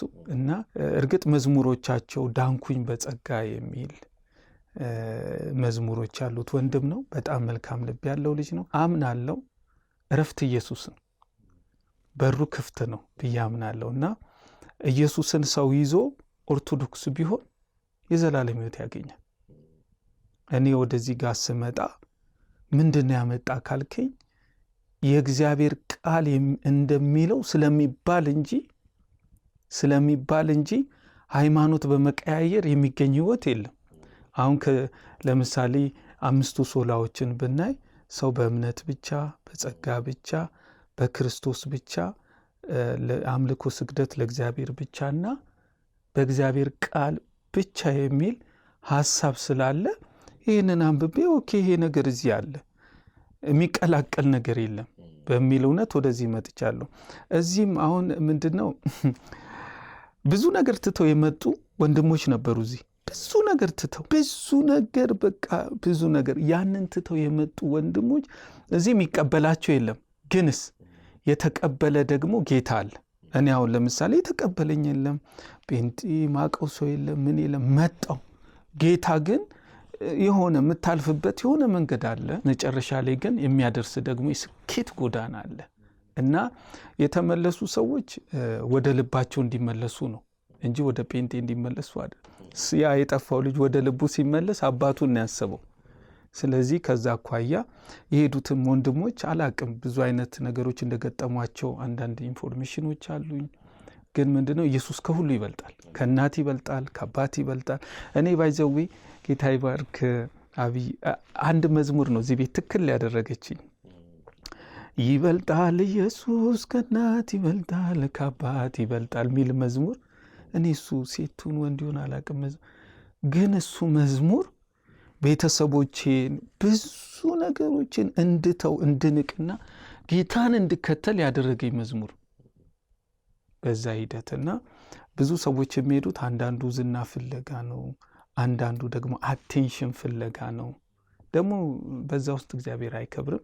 ባሉበት ቦታ ግን እውነት እንዲበራላቸው ዛሬም ኢየሱስ እንደሚወዳቸው መጸለይና መንገር እንደሚያስፈልግ ብቻ ነው ማምነው። ካነሳኸው አንተ በደንብ ትንሽ በዝርዝር ብናየው መልካም ይመስለኛል። ምክንያቱም የታለፈው መንገድ ቀላል አይደለም ብለሃል እና አንዳንድ ነገሮችን ብንጫወታቸው ለሌሎች ሰዎች ላይ ወጥ ጥንካሬ ይሆናል ብዬ ተስፋ አደርጋለሁ። ምክንያቱም ይህንን ወንጌል ልክ ሲገባ አንተ ቅድም እንደነገርከን ከትምህርት ቤት ነው ይህንን ጥያቄ እየጠየቅ ያነበብከውን እያስተማርክ የመጣኸውና በአውደ ምሕረቶች ውስጥ የማስተማር ነገር ቅዳሜ ቅድም እንደነገርከን ስላሴ ላይ ጉባኤ ይዘህ የማስተማር ነገሮች ነበሩና በዛ መካከል ወንጌልን መናገር ስትጀምር ያለፍካቸው ነገሮች ቀላሎች ነበሩ? አብይ በጣም ብዙ ናቸው፣ ግን ደግሞ ያስረሳሃል ጌታ። ምክንያቱም ቅድም እንዳልኩ ነው ስለ ስሜ በብዙ ሰዎች ዘንድ የተጠላችሁ ትሆናላችሁ ይላል። ስለ ስማችን አይደለም ወይም ስለ ሰንበዴ፣ ስለ ኢየሱስ ስም ነው። አሁን ለምሳሌ ዮሐንስ ወንጌል 9ን አነበብኩ። ዮሐንስ ወንጌል 9ን አስተምር ነበርና እያስተማርኩ ዛሬ በጣም ህይወቴን የቀየረው ቃል ወደ ጌታ መጥቼ ትክክል እንድል ያደረገኝ የሐዋርያት ሥራ ምዕራፍ 4 ቁጥር 12 ያለው ቃል ነው። መዳን በሌላ በማንም የለም ሚለው ቃል እሱ ገብቶኝ እሱን የማስተማር መንገድ ውስጥ ስገባ ብዙ ሰልፎች መጥተዋል። ከዛ በፊት ግን አሁን የጀመርኩትን እንትን ለማለት ዮሐንስ 9 ላይ ኢየሱስ ክርስቶስ አይነ ስውሩ ሰው ጋር መጥቶ ልትድን ትወዳለህ ወይ አለው። በጣም የሚገርም ጌታ እውነተኛ ዲሞክራት ነው። አያስገድድም ነው። በደጅ ቆሜ አንኳኳለሁ ማንም ቢከፍትልኝ እገባለሁ የሚል ታማኝ ነው። አሁን አጋንንት ሰዎች ህይወት ሲገባ በግድ ነው የሚገባው፣ ውጣ ስትለውም አይወጣም። ጌታ ግን ፍቅር አምላክ ነውና ይሄ 9 ላይ ያለውን ሰው እየከፈወሰው በኋላ አንድ ጥያቄ ተፈጠረብኝ። ማን ያዳነ ብለው ሲጠይቁት ኢየሱስ አላቸው። እነሱ ምን ብለው መለሱለት? ኢየሱስ አትበል ያዳነህ እግዚአብሔር ነው አሉት። እነዛ ቤተ መቅደስ አካባቢ ኢየሱስ ሲባል የሚከፋው እግዚአብሔር ሲባል ደግሞ ምንድነው ዓላማው የሚል ጥያቄ ተፈጠረብኝ። ይሄ ስም ለምን ይጠላል? ይሄ ስም እኮ ጌጥ የሆነ ስም እኮ ነው። ይሄ ጉልበት የሚሰጥ ብርታት የሚሰጥ ከኃጢአት ከተለያየ ስርዓት የሚፈታ ስልጣን ያለው ስም ነውና ይህን ስም አስበው ነበረና ይህን ሰው ከቤተ መቅደስ አስወጡት ይላል። የሚገርም ግን ምዕራፍ 8 ቁጥር 58 ላይ ኢየሱስንም አስወጥተውት ነበር። ምዕራፍ 8 ላይ ቁጥር 58 ላይ ኢየሱስ እያስተማረ እያለ ወሰዱትና ወደ ምኩራብ ጫፍ ላይ ወስደው ሊወረውሩት ይዘውት ሄዱ። አስወጡት ይላል ከቤተ ሰው መጀመሪያ ከቤተ መቅደሱ ኢየሱስን አስወጥተውታል ምዕራፍ 8:58 ላይ። ቀጥሎ ደግሞ ይሄን ሰው አስወጡት። ከዛስ ሁለቱም የተገናኙ እዛ በር ላይ ተገናኙና ምንድነው ኢየሱስን ስንሰብክ እኔም ብዙ ወንድሞቼም ስለዚህ ስም ብዙ ነገር ድብደባ አለ፣ ብዙ ነገሮች አልፈዋል። ግንስ ሁሉን የሚያስረሳ አሁን ደግሞ በጸጋው ሙላት የሚረዳ ጌታ ደግሞ መልካም ነው ብዬ አምናለሁ። እኔ በወንጌል አገልግሎት ውስጥ አንድ ጊዜ አስታውሳለሁ በፊልም የጌታ ኢየሱስ ክርስቶስን ፊልም እያሳዩ አንድ ሰው መጥቶ በመሳሪያ ተኩሷቸው አሁን በህይወት የሌሉ ሰማዕት ሰው አውቃለሁ በወንጌል አገልግሎት ውስጥ በተለይ በታላቁ ተልእኮ ውስጥና አንተ እያስተማርክ አንድ ጊዜ መሳሪያ የተመዘዘብህን ጊዜ ታስታውሳለህ? የሚገርም ነው። እኔ ነጊሌ ኪዳነ ምሕረት የሚባል ቤተክርስቲያን ላይ በጣም ሰብክ ነበር፣ አገለግል ነበርና እዛ ላይ ተከትለውኛል መሳሪያ ይዘው። በዛ ውስጥ ግን እግዚአብሔር አሳልፎኛል። ሐዋሳ ላይም እንዲሁ ልክ አገልግዬ አንዴ ምን ሆነ መሰለክ እውነት ይቆጣጠራል። እኔ ደግሞ ምንም ኢንተረስት የለኝም፣ የገባኝን እውነት መግለጥ ብቻ ነውና መዳን በሌላ በማንም የለም እንድንበት ዘንድ የሚገባን ከሰማይ በታች የተሰጠን ስም እያሉ እየሰበኩ ወደ ሌላ በቃ መገለጥ ውስጥ ገባው ማለት ነው። ሰይጣን በሚካኤል ስም አይወጣም። ይሁዳ 1:9-11 ላይ ጌታ ይገስጽ አለው እንጂ በስሙ ዲያብሎስን አላስወጣም። ስለዚህ ሰይጣን ራሱ የሚወጣው በኢየሱስ ስም ነው። መጽሐፍ የሚለው ይሄ ነው እያልኩ ስል የሚገርም እዛው ቦታ ላይ ስላሴ ያስታውሳለሁ አጋንንት ጮኸ ማለት ነው። እና ጴንጤ ነው ምናምን እያለ ይጮኋል። ግንስ እኔ ቀጠልኩ። ፕሮግራሙን ጨርሼ ስወጣ መንገድ ላይ ሰዎች ጠበቁኝ። አሁን ላይ ሳስበው እኔ ፊልም ነው ይመስለኝ መትረፌ ማለፌ። እግዚአብሔር ምን ይላል? ያሻግራል፣ ያስመልጣል። ምክንያቱም ስሙ ራሱ ፕሮቴክሽን ይሰጣል። ምክንያቱም ስሜን አውቋል፣ እጋርደዋለሁ፣ ይጠራኛል፣ እመልስለትማል፣ አድነዋለሁ፣ አከብረዋለሁ፣ ረጅምን ዕድሜ አጠግበዋለሁ የሚለው በእኛ ህይወት ላይ ይሰራል የሚል እምነት አለኝ። ለዚህ ሁሉ ግን ስሜን አውቋል። ስለ ስሙ ብዙ ነገሮች አልፈዋል። እኔ ደግሞ ምናምናለሁ በድፍረት ነው ወንጌል የምሰብከው። እንደዚህ ትሩዝን ኮምፕሮማይዝ አላደርግም። የገባኝን እውነት ደብረም ይሁን ገዳም ይሁን ተልኮ ተቀብዬ አይደለም። እኔ ልጅ ነኝ፣ ይሄ ነገር ማወቅ አለባቸው ብዬ 4 ዓመት 5 ዓመት ውስጥ ለውስጥ ባገኘሁት አጋጣሚ ሁሉ ሰብኬያለሁ። ዛሬም የኢየሱስን አዳኝነት ሰብካለሁ ብቻውን እንደሚያድን እና ያሳለፍኳቸው ነገሮች አሉ። ጌታ ግን ያው እየከለለ የመለየቱ ነገር እንዴት ሆነ? ምክንያቱም 4 ዓመት ያክል በወንጌል እውነት ውስጥ ሆነ በቤተ ክርስቲያን እያስተማርክ እያገለገልክ ውስጥ ለውስጥ ትሄድ ነበር ይመስለኛልና በቃ ቆርጦ የመለየቱ ነገር እንዴት ሆነ? አንድ ቀን ምን ሆነ፣ ሐዋሳ ላይ ነው የመጨረሻውን አገልግሎት ያቆምኩት። እኔ 2008 ጀምሮ ይሄ ብርሃን በርቶልኝ መንፈስ ቅዱስን ተሞልቼ ሂደት ውስጥ ነበርኩኝና ከተመሰከረልኝ በኋላ ከተጸለየልኝ በኋላ 3 ነገሮች በህይወቴ ሆኑ። አብዬ እሱ መካድ አልፈልግም፣ መመስከርም አለብኝ። አንደኛ አይቼ ማላቀው ሰላም በውስጤ ፈሰሰ። ዲናይ ማላደርገው ማልክደው እንድወጣም እንድጨክንም ያደረገኝ አንድ እዛ ቤት እያለው የእርግጠኝነት ጥያቄ ነበረብኝ። ቆይ ስሞት የት ነው ምገባው? ወደፊት ምንድን ነው መሆነው የሚል ጥያቄ አለብኝ። እዛ ቤት ደግሞ እንደምታውቀው በሐልዮ በነቢብ በገቢር ነው ኃጢአት፣ በማሰብ በማድረግ በመናገር በ3ቱ ኃጢአት ነው። እነዚህ ደግሞ ስሞት የት ነው ምገባው? ምንድን ነው መጨረሻ የሚል ጥያቄ ነበረብኝ። ስለዚህ እነዚህን ጥያቄዎች ለመመለስ በጣም እጥር ነበር። ያገኘሁትን አባቶች ስጠይቅ አይ እግዚአብሔር ነው የሚያውቀው እንጂ ቁጭ አድርጎ አንተ መጨረሻ እዚህ ነው የሚል ነገር አልነበረም። ስለዚህ ይሄ ጥያቄ በውስጤ ስለነበረ ይህን ጥያቄ ደግሞ በቃሉ በኩል አገኘው። በእኔ የሚያምን የዘላለም ሕይወት ያለው በእኔ የሚያምን ደግሞ ይላል በአንዱ በእግዚአብሔር ልጅ ስም ስላላመን አሁን ተፈርዶበታል የሚለው። አሁን ለምሳሌ 100 ሰው ይዘህ በአንድ ባስ ይዘኸው ይሄድክ የት ነው የምታደርሰን ሲል አይ እግዚአብሔር ነው የሚያውቀው ብትለው በጣም ቢግ ሼም ነው። የትኛውንም ቤተ እምነት ላሉት እኔ መልእክቴ ይሄ ነው። እኔን ያሳረፈኝ ቃል ገብተዋል።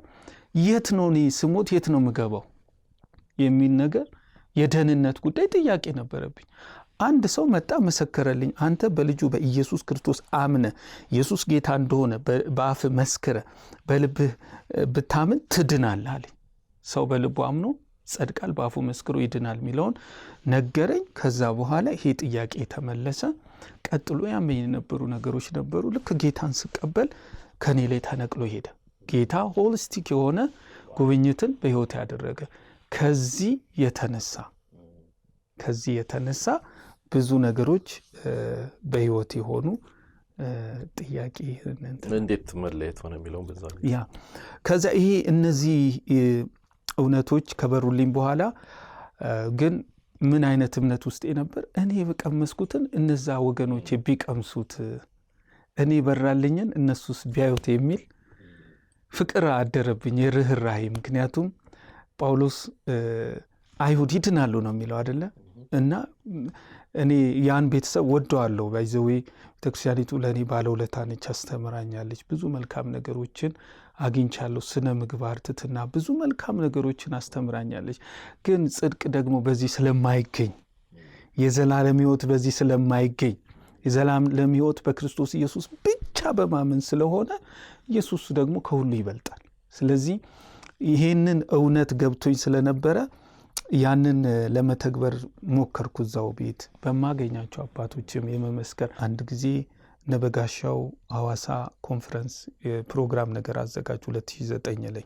እስከዛ ድረስ ውስጥ ለውስጥ የመስራት ወንድሞች እውነትን የመግለጥ አሁንም የተለያዩ ሰዎች በሚመጡበት ጊዜ ባሉበት ቦታ የማስተማር በጥበብ የመስራት ነገሮች እስቲል አሉ። ባለው ነገር ግን ምንድነው ያን ቀን ያሬዶ ነበር ያስተማረው፣ ያሬድ ዮሐንስ። እዛ ፕሮግራም ላይ ፕሮግራም እንድመራ እንዳገለግል ጋበዙኝ እና እምቢ ብል የሆነ እንደ ፍርሃት ብቻ የሆነ ነገር ይቆጠራል ከሚል የተነሳ ሄጄ ሰበኩ።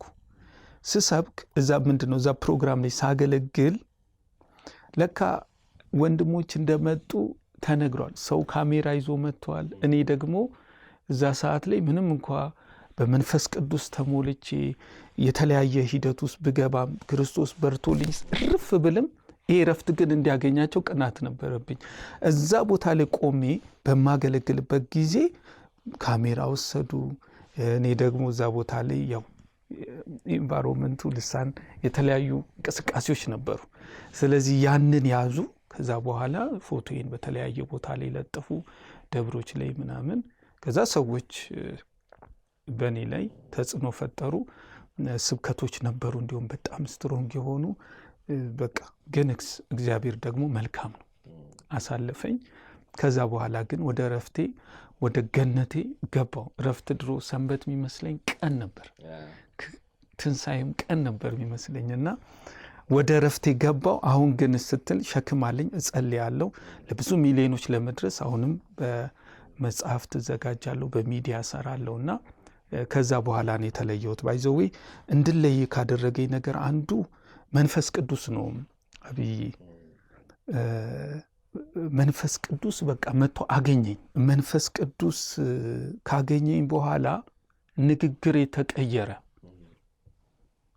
ስናገር ኢየሱስን ያከብረው ጀመር። ስናገር ሰዎች ጌታን ይቀበላሉ፣ ህይወታቸው ይለወጣል። መንፈስ ቅዱስ ብዙ ነገሮችን ሼፕ ማድረግ ጀመረ። ያኔ በዛ መንገድ ደግሞ ለመቀጠል እዛ ጋር ያለው ነገሮች ደግሞ ዝግ እየሆኑ መጡ። ስለዚህ ግን መንፈስ ቅዱስ ርቀት ስለማይገድበው አሁንም ይሰራል የሚል እምነት አለኝና በዛ ሂደት ነው የተለየው። ግን አሁን ለምሳሌ ከቤተ ክርስቲያን የተለዩ ሁለት አይነት አገልግሎቶችን አያሉ። ለምሳሌ አንዳንዶች እንዳንተ ሙሉ ለሙሉ ወደ ወንጌላውያን የመቀላቀል ከዛ ከኛ ጋር አብሮ የማገልገል አሁን በመጋቢነት ተገለግላለን እናነሳለን። አሁን ለምሳሌ በጎዳና ማገልግሎት የተለያየ እንቅስቃሴዎች ውስጥ አንዳንዶቹ ደግሞ አየለም ብለው ለምሳሌ እንደነ መርጌታ አይነት ሰዎች በታድሶ እንቅስቃሴ ውስጥ ነው ያሉት፣ ቤተክርስቲያንን በመሞገት ታድሶ እንዲሆን በዛ እና አንተ ምርጫህን ወደ ወንጌላውያን ያረከው የተለየ ምክንያት አለ? በታድሶ ያልቆየህበት ማለት ነው? አዎ እኔ ሲሰራ ስላየው ነው። ለምሳሌ እዛ በነበርኩበት ጊዜ ከ2003 ጀምሮ በዚህ ሂደት ሄጃለሁ እና ሪዛልት ፍሬ የሚባል ነገር አለ።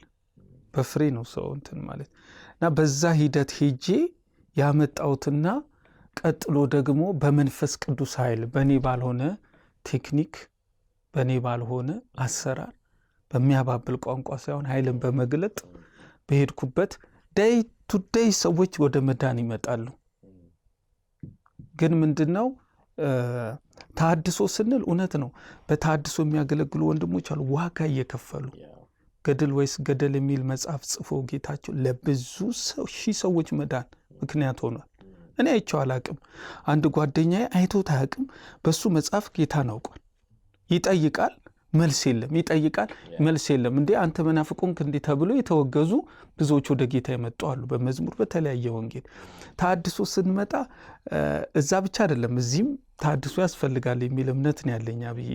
ምክንያቱም ተሐድሶ ካልክ እዚህ የሚታደሱ ነገሮች አሉ። እኔ አሁን እዛ ጥያቸው የመጣኋቸው ስዕላት ሳይሞቱ በህይወት ቸርች ላይ ተለጥፈው ያለው ገብተዋል። እውነት ነው፣ አይሰገድላቸውም።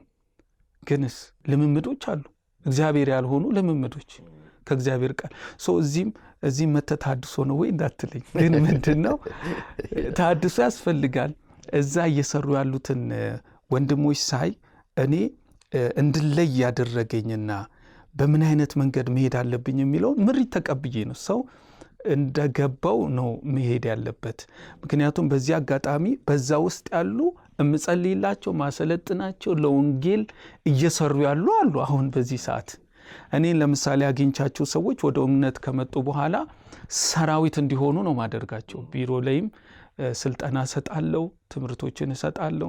ከዛስ ትልቁ ሸክሜ ወንጌል ስለሆነ ሰው በገባው እውነት ኢየሱስን መግለጥ አለበት ብዬ አምናለሁ። አንዳንድ ቤተ እምነቶች ፈርሰው ነው መሰራት ያለባቸው። ሁሉም ተሐድሶ ያስፈልገዋል ብዬ አላምንም። ፈርሶ መሰራት ያለበትና ደግሞ የምታድሰዋል። አሁን ይህ ቤት የምታድሰው አይደለም፣ ጽድት ያለ ነው። ዝም ብለህ ነው የምትቀጥልበት። ገብተዋል። የሆነ ቦታ ግን ስንሄድ ቁሽሽ ያለ በጣም የተበላሸ እሱን አፍርሰ ነው እንደ አዲስ የምትሰራው። ግን የሆነ ቦታ ስትሄድ ደግሞ ቤቱ ስታየው አሪፍ ነው፣ ኮለኑ ሁሉ ነገር ጥሩ ነው። ግን የሆነ ቦታ ላይ ችግር ሲኖር እሱን ቀለም ቀብተ ምናምን ታሳድሰዋለ። እኔ ከተሐድሶ አኳያ ፈርሶ መሰራት ያለበትን አድሰዋለሁ የሚል እምነት የለኝም። ባለው ነገር ግን እግዚአብሔር በስራ ላይ እንደሆነ የሚያሳዩ ነገሮች አሉ። እኔም አልሰብከውን ወጥቼ ፓስተር በድፍረት ሲሰብክ ያልሰማሁትን ስብከት አቡነ ገብርኤል በፍኖተ ጽድቅ ሚዲያ ላይ በድፍረት አዳኝነቱን ሲናገሩ በቃ ልቤ ሐሴት አደረገ። ገብተዋል። እና ልክ እንዲህ አይነት እውነት በተሰበከ ቁጥር እኔ አሁን ልቤ ሐሴት ያደርጋል። በዚህ እውነት ደግሞ አምናለሁ። ግን ምንድነው የተሐድሶ እንቅስቃሴ ምን ያህል ፍሬ የሚለውን እዛ ውስጥ እየሰሩ ያሉትም ብዙ መከራ እየከፈሉ ነው፣ ብዙ ዋጋ እየከፈሉ ነው። አሁንም አገኛቸዋሉ። እነ መነኩሴ አምዴ የሚባል አለ ጓደኛ፣ አብረን ምንጸልይ ብዙ ዋጋ የሚከፍሉ ወንድሞች አሉ። እና ያንን እየከፈሉ ያሉትን ባለቤቱ እግዚአብሔር ነው። ግን ወደዚህ የመጣውበት ነገር ምንድነው? እዚህም ቦታ ላይ ቢሆን እውነትን እንገልጣለን፣ እውነት ደግሞ ያሸንፋል። አሁን ስመለከት ለምሳሌ በጣም በተለያየ ጊዜ በጎዳና ስብከት አገልግሎት ላይ ምናምን ትሳተፋለህና ሆስፒታሎች የመሄድ ነገር አለ፣ ወህኒ ቤቶች እየሄድክ የማገልገል ነገር አለና ወደ ጎዳና አገልግሎት እንዴት ተሳብክ? እኔ ወደዚህ የገባሁት አብዬ ምንድነው ከዚያ ያመጣኝ ወንጌል ነው። መቀጠልም ያለብኝ በወንጌል እንደሆነ እንዲሁ አምን ነበር። ከዛ 4-5 ዓመት ተማርኩ፣ ተጠመኩ። እንደገና የእግዚአብሔር ሐሳብ ምንድነው ወደሚል ነገር መጣው። እግዚአብሔር በሶስት ነገር ይናገራል ብዬ አምናለሁ። መጀመሪያ ከሁሉ በላይ እግዚአብሔር በቃሉ በልጁ በዘመን ፍጻሜ ተናገረ እንደሚል ዕብራውያን 1 ላይ በቃሉ ይናገራል። ቀጥሎ በህልም ይናገራል፣ በራእይ ይናገራል፣ በነቢያቱ እግዚአብሔር ያወራል። እና እኔ ሌሊት ብዙ ጊዜ ተኝቼ ማየው አንደኛ ወንጌል እየሰበኩ ነው ማየው። መንገድ ላይ ሆስፒታል ላይ ምሪት እንደሆነ ገባኝ። አንድ ቀን ግን እግዚአብሔር ለልቤ ተናገረኝ። ምክንያቱም ቸርች ወደ ዓለም ስላልሄደች ዓለም ወደ ቸርች እየመጣች እንደሆነ በስፍራ ሁሉ ለሰው ሁሉ የመንግስቱን ወንጌል ይዤ ወጥቼ መስበክ እንዳለብኝ ሰማው። ምክንያቱም ቤተክርስቲያን አይተው ከሆነ ሂዱ ለፍጥረት ሁሉ ወንጌልን ስበኩ የሚል አደራ ነው ያላት። ሂዱ የምትሄድ ነች ቸርች። ስለዚህ ከዛ አኳያ አሁን ዛሬ አንዳንድ ነገሮች ቸርች ውስጥ እናያለን። አንዳንድ ይሄ የመጣው ከምንድን ነው ስል እንደኔ እምነት አብዬ ለወንጌል ካለመነሳት የተነሳ ነው። ሁሉንም ማለት አይደለም። በወንጌል ኖሮ ለወንጌል የሞቱ ብዙ አባቶች ያሉበት ትልቅ ተቋም ነው። እንደኔ ያለ የሆነ ጎረምሳ በሚሳሳተው ስህተት ጀነራሊ መናገር ማየትም አልችልም። ባለው ግን ምንድነው ትልቁ ወንጌል ሸክም ውስጥ ያደረ ይህንን የወንጌል ስራ ደግሞ ሰሚት ላይ ቢሮ ተከራይቼ ለ5 ዓመት ይሆነኛል። በወይን ቤት ላይ ሰራለሁ፣ ማረሚያ ቤት ሆስፒታል ላይ፣ ጥቁር አንበሳ ቦታዎች ብዙ መግለጡ እንትን አይደለም። ደግሞ አውትሪች መንገድ ላይ ፍቃድ አውጥቼ አጽናኝ መንፈስ ቅዱስ የሚል ሚኒስትሪ አውጥቼ በዛ ሚኒስትሪ 20 ልጆች አሉ። ከነሱ ጋር በመሆን የተለያዩ አዲስ አበባ ብቻ ሳይሆን በገጠርም የተለያዩ ቦታዎች ላይ እንሰራለን። ምሪት እየተቀበልን እየጸለይ ሮብሮብ እንጸልያለን። በዛ በሚሰጠን ምሪት ይህንን የወንጌል ስራ እንሰራለን ብዬ አሁን ያለውበት የወንጌል ስራ እንድገባ ያደረገኝ ነው። አብዬ የጎዳና ወንጌል አገልግሎት እናንተ በስፋት የምትሰሩት ነውና አንዳንድ ሰዎች ጥያቄ ያነሳሉ። ምን ያህል ውጤታማ ነው ኢፌክቲቭ ነው የሚል ሐሳቦችን ያነሳሉና የጎዳና ወንጌል አገልግሎት እናንተ እንዴት ነው የምታየው? ምንድነው ኢየሱስ እንዴት ነው የሰበከው የሚል ሞዴል ጳውሎስን መጠቀም ነው። እኔ አሳምን አልተባልኩም፣ መስክርን የተባልኩት ጌታ ረድቶኝ ዋንቷን ኢፌክቲቭሊ በምሰራበት ጊዜ ፍሬያማነት አለ። ገብቷል። ስለዚህ ግን ምንድነው እኛ የማሳመን ሳይሆን ስራችን የመመስከር ነው። መስክሩ ነው። ባላንስ ማድረግ ያስፈልጋል። አንዳንድ ሰዎች አብዬ እሰማለሁ ወንጌል ሲሰብኩና ይሄ 100 ኪሎ ተሸክሞ ደክሞት የቱ ጋር ልጣለው አይነት ኢየሱስ ጌታ ነው የሚል ሰውየውን በማያሳርፍ ሁኔታ አይደለም። ምክንያቱም ወንጌል ሰውየው ሰምቶ ጌታን ካልተቀበለ ለፍርድ ይሆንበታል። ለምን ለህይወት እንዲሆንለት ይሄድንበት ወንጌል ለምን አልሰማውም ቢል አይ ዮርዳኖስን ልኬልሃለሁ ሰንበዲ ልኬልሃለሁ ብሎ እግዚአብሔር ይለዋል። ስለዚህ ለሰዎች ለፍርድ እንዳይሆንባቸው ዊዝደም በተሞላ ምሪት በተረጋጋ ሰዎችን በቃ ኢሪቴት በማያደርግ ሞር መጽሐፍ ቅዱስ እንዲያነቡ ለኃጢአታቸው እንደተከፈለ እኛ ልጆችን አሰልጥኜ ተምረን በተደራጀው ወይ ነው ወንጌል የምንሰራው። አንዳንዴ ወተን ላንሰብክ እንችላለን። መዝሙር ከፍተን የሆነ ስሎጋን ይዘን በዛ እግዚአብሔር በሰጠን ምሪት አንድ ብቻ አይደለም በተለያዩ ወንጌል ይሰበካል እና ወንጌል መሰበክ አለበት ብዬ ነው ማምነው። ምክንያቱም ወደ ሞት እየሄዱ ያሉትን ሰምተው ማያውቁ ብዙ ሰዎች አሉ። ስለዚህ ለነዚህ ሰዎች እኛ ወንጌል ሲጀመር ጳውሎስ የት ነው የሰበከው የሚለውን ካየ የተለያየ ቦታ ላይ ጌታ ኢየሱስ ሰርግ ቤት ሰብኳል፣ ደግሞ በገበያ ዳር ሰብኳል፣ አላዛር በተቀበረበት ቦታ ላይ በመሄድ ለቅሶ ቤትን በመገኘት ያው ብዙ ስለሚታወቅ ማለት ነው። ወንጌል በስፍራ ሁሉ ለሰው ሁሉ የሚመሰከር ምስራች ነው። ስለዚህ እኔ ምድራዊ ኃይል አያስቆመም ብዬ ነው ማምነው። ምድራዊ ኃይል ወንጌልን ድሮ ካልቆመ አሁን አይቆም። ስለዚህ ጥበብ ሊያስፈልገው ይችላል። ሰዎች ለፍርድ እንዳይሆንባቸው ከመራራት ብንሰብክ የሚል ለሰዎችም ማስተላለፍ የምፈልገው ነገር ይሄ ነው። እጅግ አድርጌ አመሰግናለሁ መጋቢ ዮርዳኖስ። በጣም ከወድ ጊዜ ላይ ይህንን የመሰሉ ሀሳቦችን እያነሳ እንድንጫወት ስላደረግከኝና እኔ በኦርቶዶክስ ታድሶ ይልቅ የወንጌላውያን ታድሶ ሳይሻል አይቀርም ብለኸኛል። እሱን ለእኔ ይዛለሁ። በመጨረሻ ግን ቀረ ብትለው ሀሳብ ካለ ልትነግረን የምትወደው ነገር ካለ እድሉ ላንተ ላመቻች መጋቢ። ኦኬ፣ አመሰግናለሁ። አንተንም በፊት ሞገስ አግኝቼ ይህንን ቦታ ላይ መጥቼ የእግዚአብሔርን ሀሳብ እንዴት እንደዳንኩ ሰዎችም እንዲድኑ ድል እግዚአብሔር ስለሰጠኝ ኪያሾንም ከታተላለሁ ብዙ ጊዜ። አብዬ በጣም ነው መወድ አገልግሎትህንም እርጋታህንም አደንቃለሁ እንደ ሌሎች ወንድሞቼና ደስ ብሎኛል። ማስተላለፍ የምፈልገው መልእክት 2 ነው። አንደኛው ዮሐንስ ወንጌል ምዕራፍ 3 ቁጥር 16 ላይ በእርሱ የሚያምን ሁሉ የዘላለም ሕይወት እንዲኖረው እንጂ እንዳይጠፋ እግዚአብሔር አንድያ ልጁን እስኪሰጥ ድረስ ዓለሙን ወደደ የሚለው ቃል የታመነ ነው።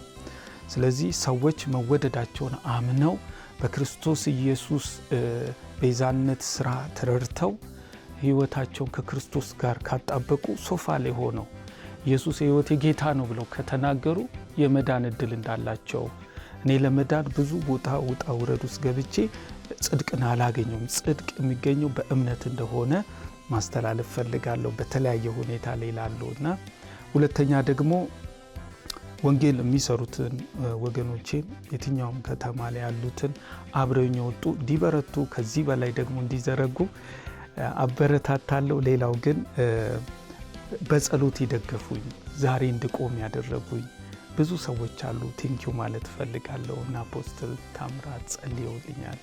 እንዲሁም ደግሞ በጸሎት ከጎን የቆሙ መላኩ ተኮላ፣ አለም፣ ፓስተር ቢኒያም ጎስፕል ላይት ላይ ጸልየውልኛል በቅርብ። እንዲሁም ደግሞ ትግስት አጥናፉ፣ የተለያዩ ወገኖች አምሃ እዚህ ዲዮሚዮ ክሬሽን ላይ ያለ ልጅ ነው፣ በጣም ጸልየውልኛል። አንዳንዴ ስትደክም ከጎን የሚያበረቱ የሚጸልዩልህ ሰዎች መልካም ናቸውና ብዙ ሰዎች ባዶነት እንዲሰማቸው ብቸኝነት እንዲሰማቸው ጠላት ያደርጋልና በዛ ሂደት ውስጥ ግን ከጎን ቆሞ የሚጸልዩልህ የሚያበረቱ ሰዎችን ደግሞ ቴንኪው ማለት ያስፈልጋልና በዚህ አጋጣሚ ይህንን ነው ልል የምችለው። ሁላችንንም ኢየሱስ ይወደናል። የወደደን ያከበረን ኢየሱስ ይባረክ። አመሰግናለሁ። ስትከታተሉ የቆያችሁት ኪያ ሾው ነው። በመግቢያ ላይ እንደነገርኳችሁ ዘወትር አርብ ምሽት በኢትዮጵያ ሰዓት አቆጣጠር ምሽቱ 2 ሰዓት ላይ በኤክሌሲያ ሚዲያ የሚተላለፍ ልዩ ዝግጅት ነው። በቆይታችን እንደተማራችሁ እንደተጠቀማችሁ ተስፋ አረጋለሁ። ሀሳብ፣ ምክር፣ ኮሜንት ካላችሁ ስክሪኑ ስር ባለው አድራሻ ወይም ደግሞ በኮሜንት መስጫው ላይ ልታካፍሉን ትችላላችሁ። ቀጣይ በሌላ እንግዳ ጋር በሌላ መርሃ ግብር ከኔ ጋር እንገናኛለን። እስካሁን እየተከታተላችሁን ከቆያችሁ ወዳችሁናል ማለት ነው። ስለዚህ ሰብስክራይብ ሳታረጉ የደወል ምልክቱን ሳትጫኑ እንዳትወጡ አደራ ማለት ፈልጋለሁ። የዚህን መርሃ ግብር አዘጋጅቼ ያቀረብኩላችሁ አቢይ ታደለ ኪያ ነኝ። መልካም ጊዜ